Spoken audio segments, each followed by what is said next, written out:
ছিয়াশি সালে, হ্যাঁ 86 শুরুর তারিখ থেকে 86 পর্যন্ত, তার মানে এই আবেদনটা 86 সালে পুরানো আবেদন। উত্তরায় প্লট পাইল, হ্যাঁ ভালো কথা। উত্তরায় প্লট পায়া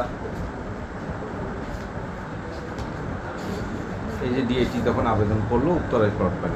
তাহলে উত্তরায় প্লট প্রাপ্তির সময় সে কিন্তু একটা অঙ্গীকার নিল, অঙ্গীকার করলো যে আমি অঙ্গীকার করিতেছি যে এই হলফনামায় যদি কোনো তথ্য গোপন করা হয় তাহলে মিথ্যা হলফনামার জন্য আমার বিরুদ্ধে যে কোনো ব্যবস্থা গ্রহণ করা যাবে। হ্যাঁ এবং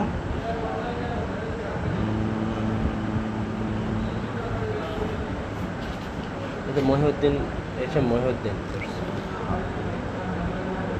এবং আরও ঘোষণা করিতেছি যে বৃহত্তর ঢাকা রাজুকের আওতাধীন টঙ্গী, দক্ষিণ ধলেশ্বরী, বালু, তুরাগ আমার নামে, স্ত্রীর নামে, নির্ভরশীল ছেলে মেয়ে বা পোষ্যের নামে বা রাজুক অথবা কোনো সরকারি সংস্থা কর্তৃক কোনো আবাসিক জমি বরাদ্দ করা হয় নাই। এটা সে 86 সালে 88 সালে সে একটা দিছে, হ্যাঁ তো অসুবিধা হয় নাই। অর্থাৎ ইউ ক্যান বাই মাল্টিপল, কিন্তু বরাদ্দ বা অ্যালটমেন্ট তোমার নামে একটাই। এটা সে ঘোষণাটা দিল 88 সালে। আচ্ছা গেল না। এখন তার ওয়াইফ হলো জাহানারা, ইনিও ডাক্তার। 88 সালে কিন্তু তমুকে হলফনামাটা দিছে। এইবার আসেন, এই জাহানারা রাজুকে আবেদন করলো, পূর্বাচলের পর তো স্বাভাবিকভাবে পরে হয়েছে। 2008 সালে উনি আবেদন করতেছে এবং এখানে ওনার হাজব্যান্ডের নাম কি? এইচ মহিউদ্দিন। হ্যাঁ তার মানে ইনি ওনার হাজব্যান্ড। 8 সালে ইনি 10 কাঠা প্লট পাওয়ার জন্য উনি আবেদন করলেন। এই আবেদনের প্রেক্ষিতে যখন সাময়িক বরাদ্দপত্র ইস্যু হয়েছে তখন উনাকে একটা হলফনামা দাখিল করতে হয়। হলফনামা না দিলে চূড়ান্ত বরাদ্দপত্র দেয় না। ওয়ালাইকুম আসসালাম। এইটা আসছে তো স্যার, এখন যদি একটু বের করে দিতে। যেটা আসছে সেই কপি কই? কপি না দেখলে আমরা কীভাবে বুঝবো? আসছে আপনি স্যারের ইয়েতে। স্যারের আইডিতে, তো স্যারের আইডি থেকে আমার আইডিতে একটু ডাউন করে দিলে তো এটা স্যার স্যার করবেন না, যে আপনি আমাকে ইয়েটা দেখান, একটু ট্র্যাকিং করে দেখি। এখানে স্যার আপনি আমাকে এটা দেখান। আব্দুর রশিদ আব্দুল রশিদ। সতর্জি।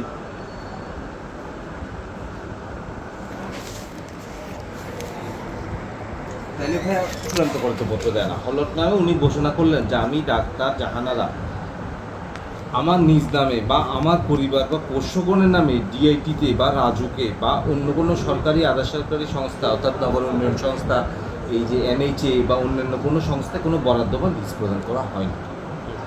এটা উনি লিখে দিয়েছে 11 সালে। উনি দিছে 11 সালে, কিন্তু হোয়ারেস 1988-এ your husband got a plot in Uttara second phase. তাহলে এই হলো তোমার প্রথম লিগ্যাল বাইন্ডিংয়ে এসে সেই মহিলা পড়ল।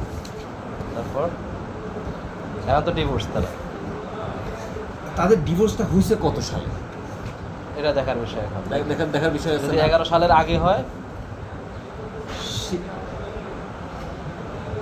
ধরো যে এটা তার নিকা নাম আছে, নিকাহ করলো, বিয়ে করছে, এইটা অনেক আগেই সলভ হয়ে যেত। হয়েছে কি, ওনার দুই রকমের তালাকনামা দাখিল করা হয়েছে ফাইলে। ওনাকে এখানে এসে ওনার ইয়ে নেওয়া হয়েছে, হাজিরা নেওয়া হয়েছে যে আপনি দুই রকম তালাকনামা দেওয়ার কারণ।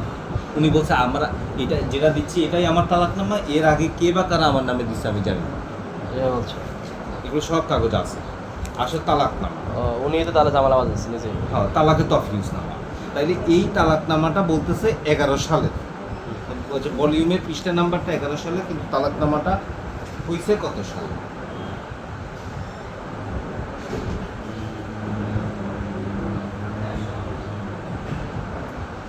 স্বাক্ষরটি প্রতিলিপি 11 সালে।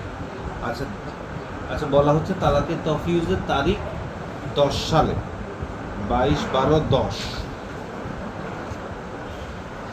10 সালে 10 সালে সে তালাক দিছে। তালাক হয়েছে। আর সে ইয়া দিছে 11 সালে। হলফনামা দিছে 11 সালে। 11 সালে। Right. ওয়ারেস 2008 সালে সে আবেদনের সময় বলতেছে তার হাজবেন্ড হচ্ছে তমুক। আচ্ছা, তাহলে এই তালাকনামা সে দাখিল করলো, তালাকনামা দাখিল করলো 24 সালে এসে। এবং এই তালাকনামা এগুলোর বিষয়ে জটিলতার জন্য কমিটি গঠন হলো 25 সালে। 25 সালে কমিটি এসেছে তালাকনামা হলো। হ্যাঁ, এগুলো যাচাই বাছাই যাচাই-বাছাইয়ের জন্য। এটা 3 জন কমিটি। পরে ভালো কমিটি কথা। সিদ্ধান্ত কি দিছে? আসছে, তখন তারা সিদ্ধান্ত দিল তালাকনামা এটা দাখিল করে দেখলো জনাব জাহানারা মিথ্যা হলফনামা দাখিল করেছেন এবং তালাকনামাটি সঠিক নয় মর্মে প্রাথমিকভাবে প্রমাণিত হয়েছে। তাহলে সে একটু ব্যাক সাইডে চলে গেল। রাইট, তাহলে আবার সঠিক তালাক নেওয়া লাগবে পরে পরে আসছে। তাহলে এই তালাকনামাটা কত সালে? এটা দেখা যাচ্ছে 10 সাল 10 তালাকনামা দাখিল করলো আবার নতুন করে 25 সালের মাঝামাঝি আসলো, কমিটি কিন্তু গঠন আছে। বিয়ে করার দুইবার তালাকনামার বিষয়ে হাজিরা প্রদান প্রসঙ্গে উনাকে কল করা হয়েছে গত বছর এরকম সময়। রাইট। আচ্ছা, একটু পর্যন্ত থাকলো।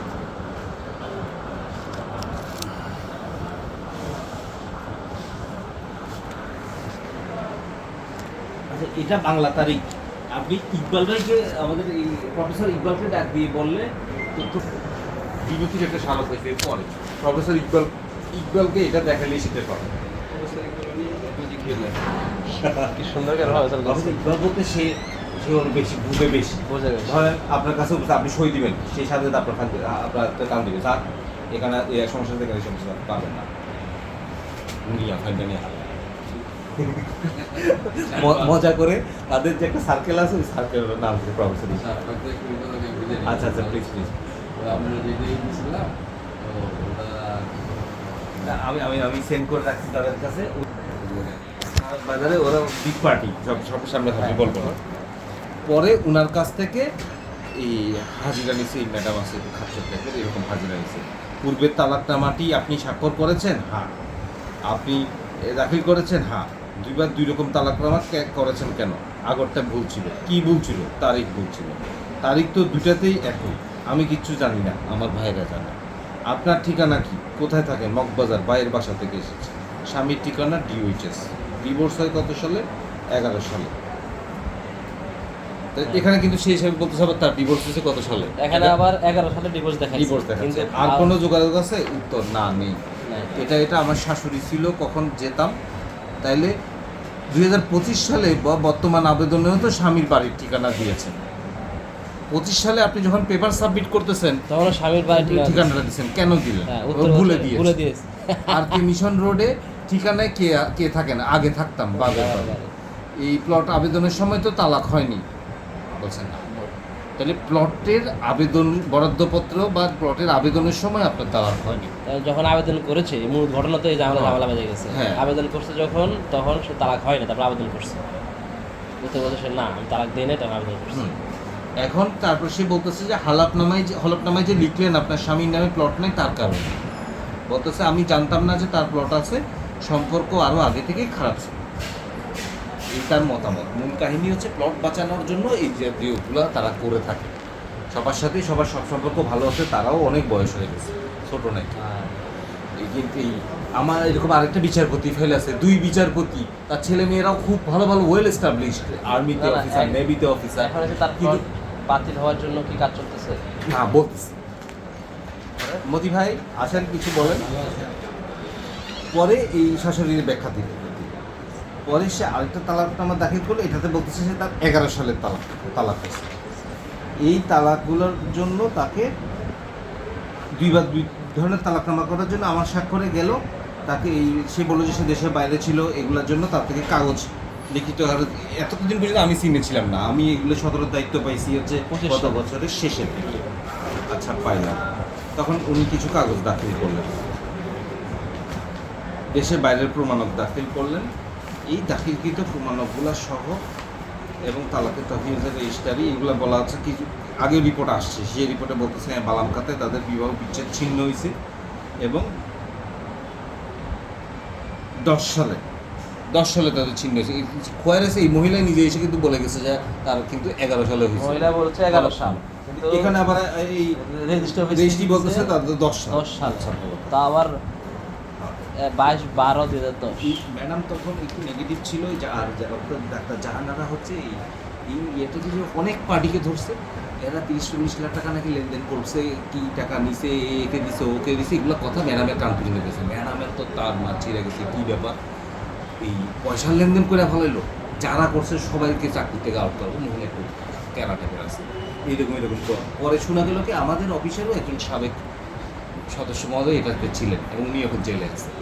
এই আরও ক্ষেত্র তখন বলে এইটার এই ফাইলের পিছনে যারা লাগছে সবার চাকরি করে। এরকম করতে করতে যেমন এডি বাসেরকে একবার শোকজ করছে যে দায়িত্বপ্রাপ্ত না হয়েও উপপরিচালকের মুভমেন্ট থেকে নথি রিসিভ করার কারণ কি? ব্যাখ্যা দিন এডি বাস মানে সবাইকে ধরছে সেই নথি বিলম্বে উপস্থাপন করার কারণ কি? ব্যাখ্যা দিন জনাব আহমেদ। আমি নুরুল চাকরি চলে গেছি ও আরেক কেসে গেছে সবাই পাগল করে দিচ্ছে। মানে অর্থাৎ এই ফাইলটাতে পরে এই বিভিন্ন কানা ঘুষায় আমাদের কান পর্যন্ত আসছে যে এটা যে লেনদেন হচ্ছে। তখন আমি তো ওদের ফাইলে পাই এই ফাইলে আমার কাজে দিছে ঠিক আছে, এটার পিছনে 1 পয়সা খাওয়া তো দূরের কথা, পারলে 1 পয়সা মানুষের হজম করা যাবে না। খায়া হজম করতে পারবে। তখন এই মহিলা আছে এরা আছে এরা পাগলামি করে। পরে চিঠি গেল, এইগুলো গেল প্রমাণক সহ বিবেচনা করে। তখন আমি একটা নোট দিলাম কি আমার কাছে এটা আসে তো স্যার যেমন এখানে বাঁচায় দেন। আমি বললাম আচ্ছা কাগজে কলমে যতটুকু বাঁচাতে পারবো, আমি তো ভাইয়া তো পুরা তাজমহল আমি আনতে পারবো না, আমি যতটুকু পারি আমি টানবো। আমি তখন একটা পজিটিভ একটা প্রস্তাব দিয়েছিলাম যে এই বরাদ্দ গ্রহীত কর্তৃক তাকে প্রমাণক সহ বিবেচনা করা যেতে পারে এবং সর্বশেষ তাকে কিন্তু তালাক গ্রামটি যাচাই করা যেতে পারে। অর্থাৎ এবং যাচাই করে ওই যে পজিটিভ আসা পড়লো, তখন পরে আবার ফাইল উঠলো। তখন ম্যাডাম দিল কি যে 2 বা 2 ধরনের তালাকনামা দাখিল, বিদেশে অবস্থানের প্রমাণক সার্বিক বিষয়টি যাচাই করার জন্য আরেকটা কমিটি পুনর্গঠন করা যেতে পারে। এই কমিটিতে সংশ্লিষ্ট সহকারী পরিচালককে সদস্য সূচক দেওয়ার কারণে আর 17 সেক্টর আমার দায়িত্ব পড়ার কারণে এই ফাইল আমার কাছে এসে গেছে। তখন এই নতুন করে কমিটি হইল। এই পরিচালক স্যার উপপরিচালক স্টেট 4 আমাদের এই দপ্তরে নাই, না। কিন্তু 4কে দিয়ে কমিটি গঠন করে দিয়েছে। এটাই 4 হলো আতিক স্যার। হ্যাঁ, আতিক স্যার এখন দায়িত্বে আছে। আতিক স্যার আইন কর্মকর্তা আছে, এইটার দায়িত্বে আছে। এইটার ফাইল অনুযায়ী আছে হচ্ছে নামটা কি জানি, এই জাহেদ ইবনে রশিদ আইন শাখায় বসে 8 তলায়। আচ্ছা জায়েদ ভাই, জায়েদ। হ্যাঁ জায়েদ ভাই। সেই পরে হচ্ছে এইটাই অনুমোদন দিল। দেওয়ানের পরে আবার কমিটি মিটিং বসাইল। তাহলে এই যে কমিটিটা দিচ্ছে এই পুনর্গঠন। পরিচালক আইন কর্মকর্তা আপনি সব, তাহলে কমিটি কি হয়ে গেছে? কমিটি অনুমোদন হয়েছে যে অনুমোদন হয়েছে কি? প্রস্তাব দেওয়ার পর এটাই কমিটি অনুমোদন হয়েছে। চেয়ারম্যান সই, মেম্বারের সই, অনুমোদন কি দিচ্ছে? এই অনুচ্ছেদ 76 এর প্রস্তাব অনুমোদন দেওয়া যেতে পারে। মানে